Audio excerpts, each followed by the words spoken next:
Selamat malam, saudara yang dikasihi Tuhan. Bagaimana kabar Anda?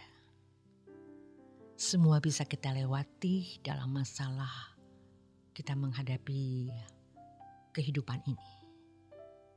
Mari malam ini kita mendengarkan renungan malam dari Pendeta Dr. Erastus Sabdono dengan tema Bersahabat dengan Tuhan bersama saya, Yohana Ibrahim. Salah satu hal yang mengikat kehidupan manusia zaman sekarang adalah perasaan terlindungi dan bahagia oleh topangan materi, kekayaan dunia, dan keadaan hidup yang sejahtera. Hampir semua orang berfilosofi bahwa kebahagiaan adalah ketika keadaan hidup nyaman, aman, dan tertopang oleh banyak fasilitas.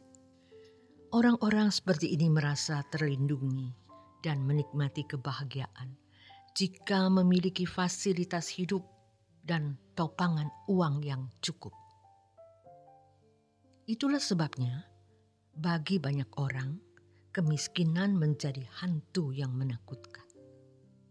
Demikianlah fakta yang mengerikan.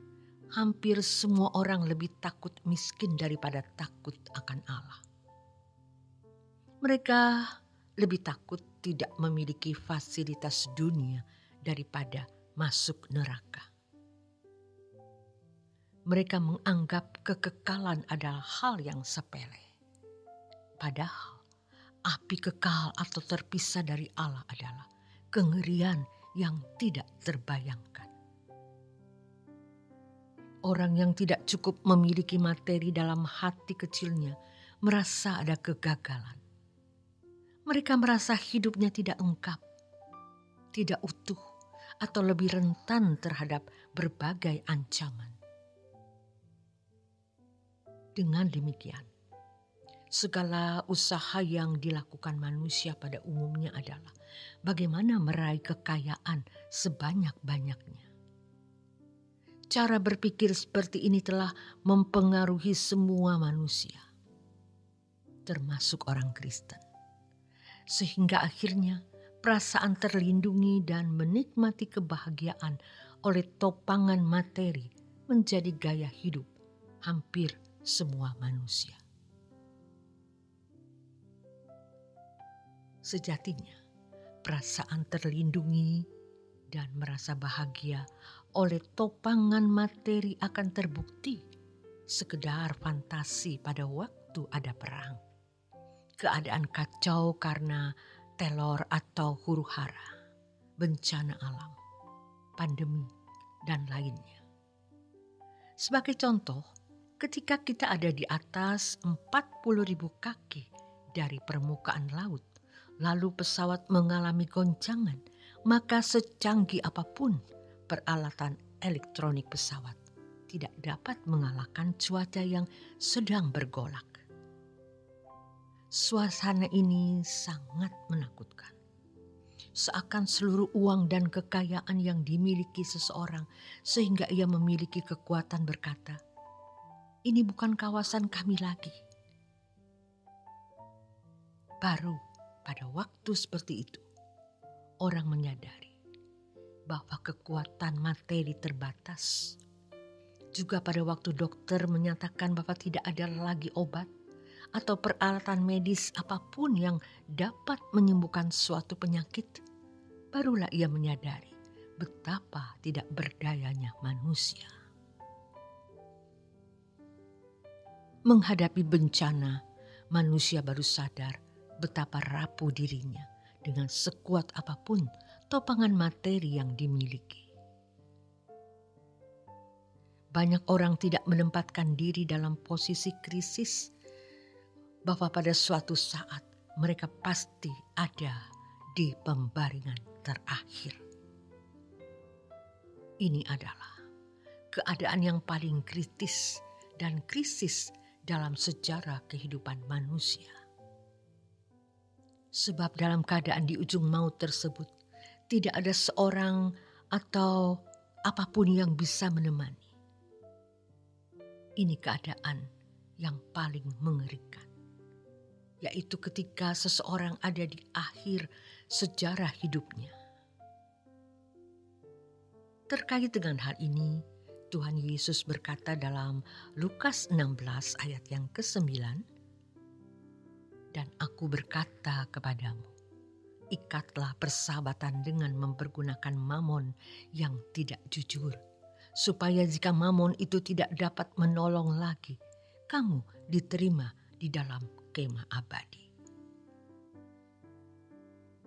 Jadi, kalau ada orang yang merasa bahagia dan terlindungi oleh topangan materi, artinya ia bersahabat dengan dunia.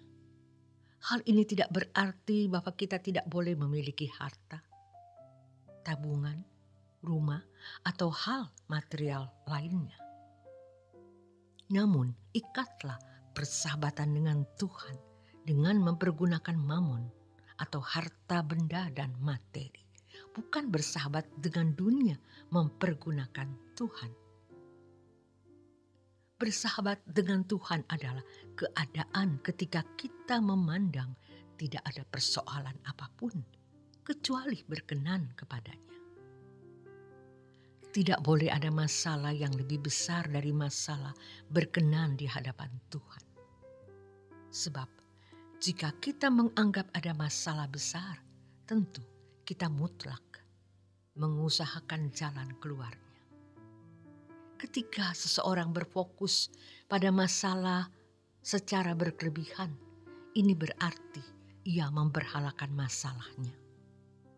Ada banyak masalah yang bisa terjadi dalam hidup kita, yang kita tidak boleh memaksa mutlak harus ada jalan keluar. Apa yang bukan mutlak, jangan dimutlakan. Kita harus memandang semua itu sebagai hal minor yang akan selesai seiring waktu dan tanggung jawab kita. Misalnya, jika kita sakit, kita harus mengubah pola hidup dan pergi ke dokter. Tapi kalaupun Tuhan tidak menyembuhkan, ini bukan masalah. Tuhan pasti peduli, sebab tubuh kita adalah bait Roh Kudus. Semiskin atau segagal apapun hidup kita, tidak menjadi masalah asalkan kita menjadi kekasih Tuhan.